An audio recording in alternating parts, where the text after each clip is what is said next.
करें श्रीमान सत्यप्रकाश जी, डायरेक्टर आनंद विभाग, मध्य प्रदेश। राजस्थान शिक्षा विभाग के तत्वावधान में राजस्थान में संचालित 134 मॉडल स्कूल के प्रधानाचार्य के साथ एक कार्यशाला का आयोजन किया गया। ये 3 दिवसीय कार्यशाला आयोजित हुई, जिसका विषय शिक्षा में मानवीय मूल्यों का समावेश को लेकर एक कार्यशाला आयोजित हुई, जिसका समापन कार्यक्रम मॉडल स्कूल माकड़वाली अजमेर में आयोजित हुआ। कार्यक्रम में मुख्य अतिथि के रूप में शिक्षा व पंचायत राज विभाग मंत्री राजस्थान सरकार मदन दिलावर मौजूद रहे। इस कार्यक्रम में शिक्षा के साथ साथ मानवीय मूल्यों का समावेश होना भी आवश्यक है। इसको लेकर सभी मॉडल स्कूल के प्रधानाचार्यों को इसके लिए जागरूक करने व मानवीय मूल्यों को शिक्षा के साथ साथ समावेश बढ़ाने का कार्य करने के दिशा निर्देश दिए। थोड़ा सा जगह दे दीजिए मैम। ये आपकी फास्ट है, जल्दी पौधा लगा दिए इतने सारे। हाँ वही।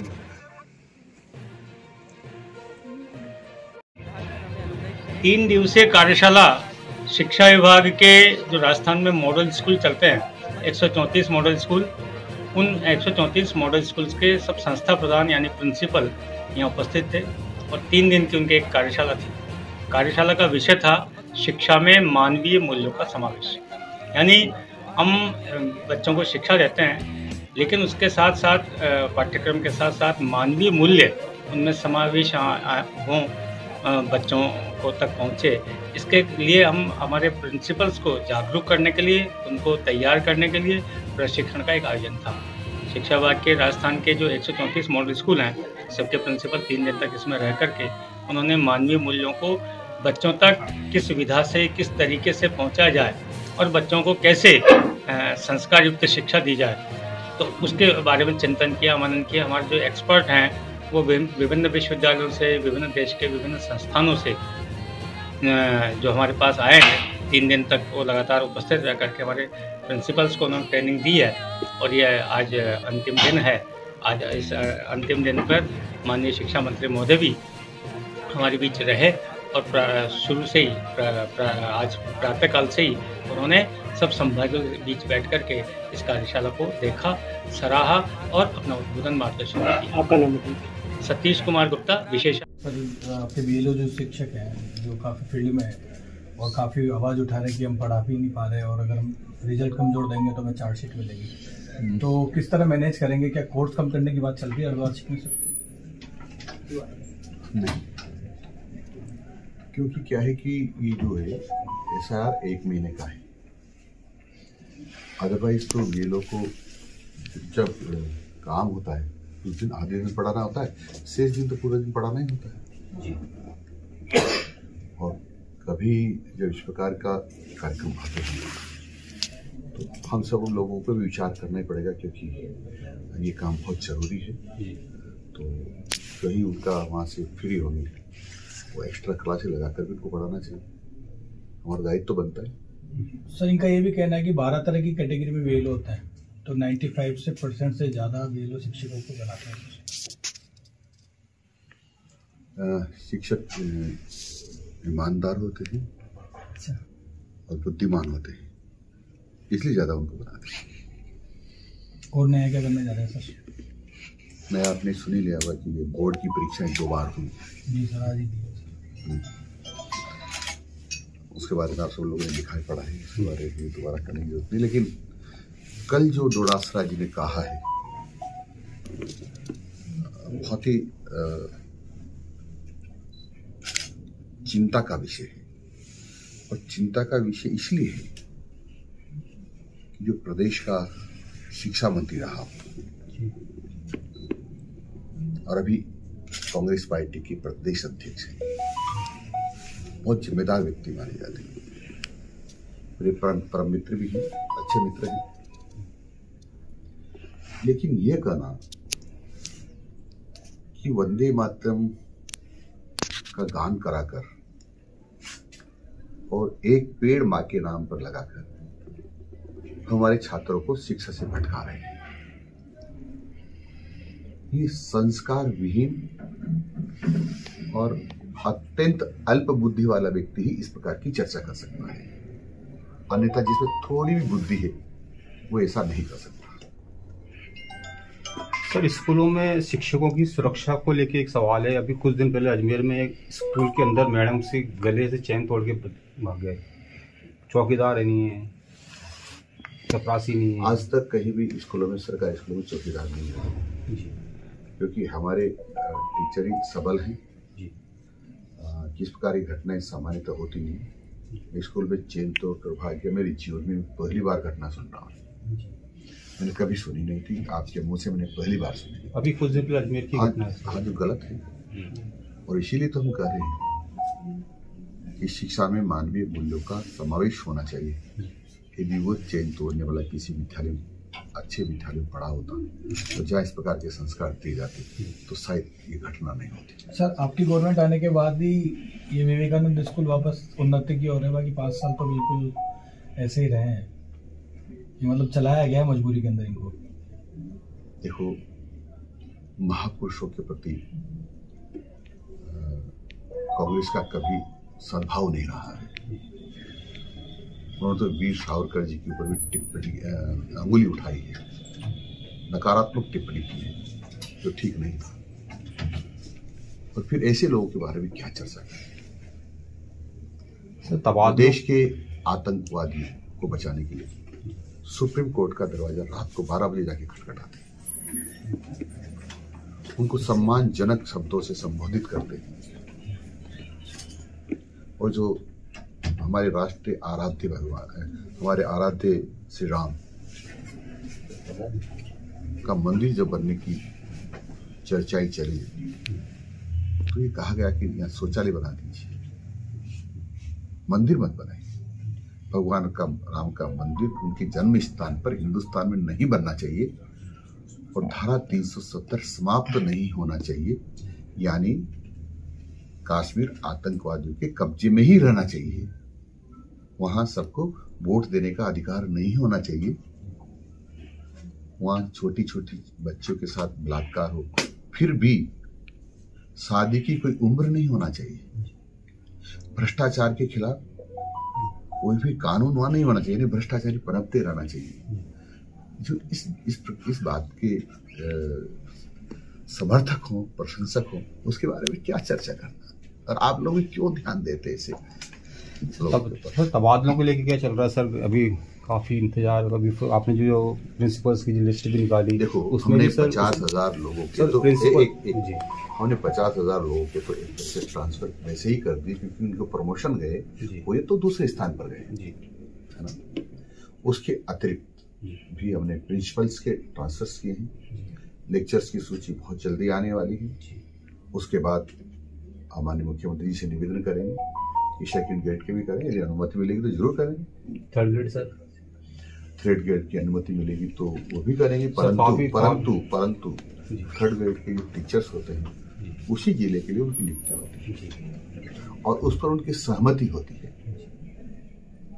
यदि कई तो टीचर्स ऐसे यदि उस स्थान पर नहीं जाते तो नौकरी नहीं मिलती।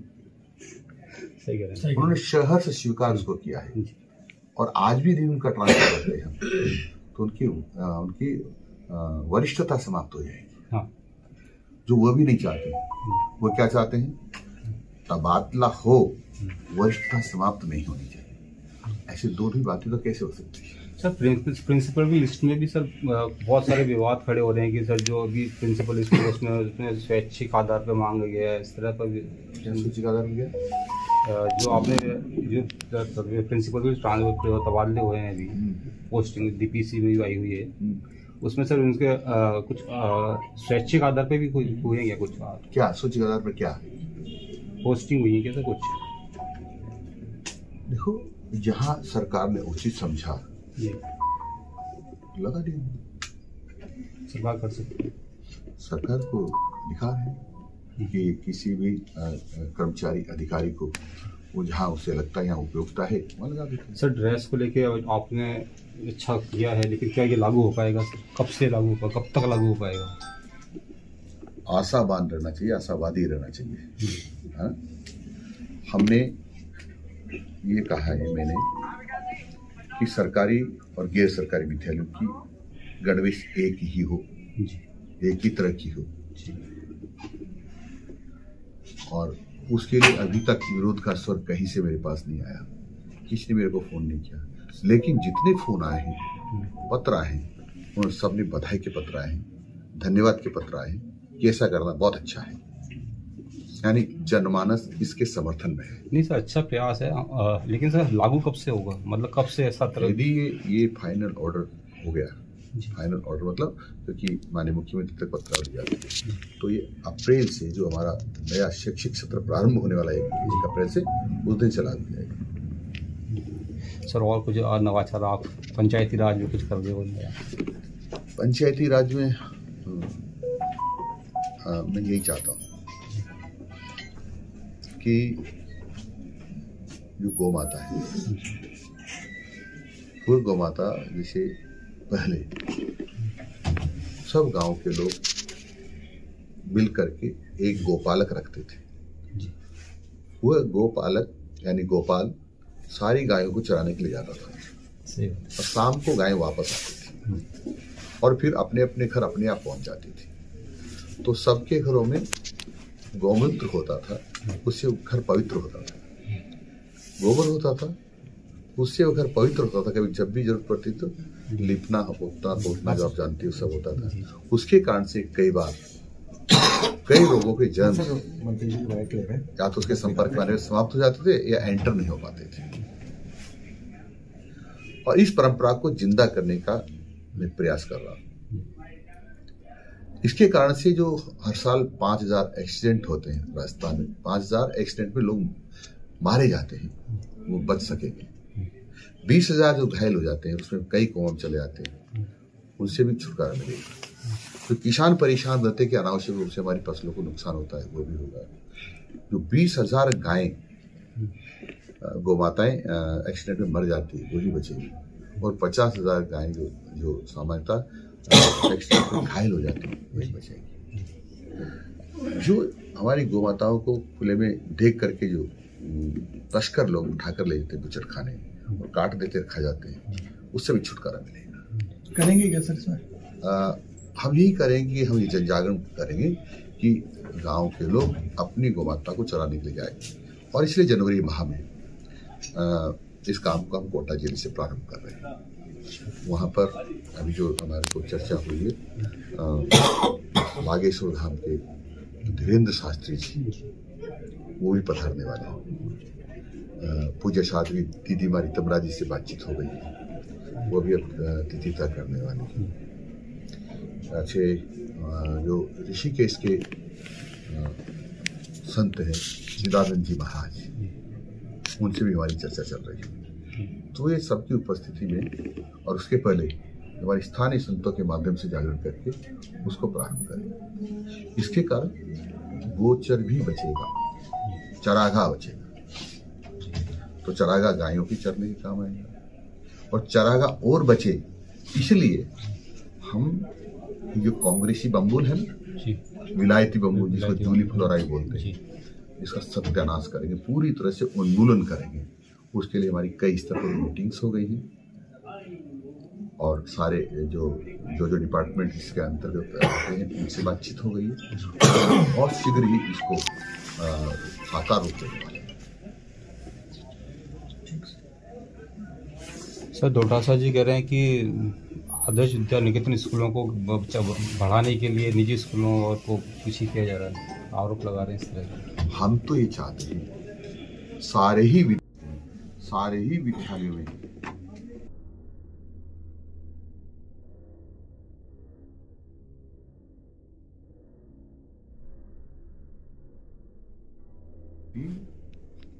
कोई बुरे नहीं है। निजी विद्यालय सरकार का सहयोग कर रहे हैं क्योंकि इतने सारे बच्चों को पढ़ा है और सारे विद्यालय खराब है ऐसा नहीं है। सारा अधिकांश विद्यालय बहुत अच्छे भी हैं।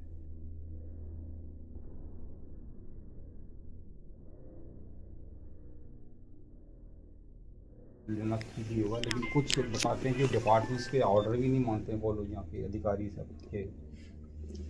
जब ऐसा कभी ध्यान आएगा तो विधि सम्मत कठोर कार्रवाई करें। थैंक यू, धन्यवाद।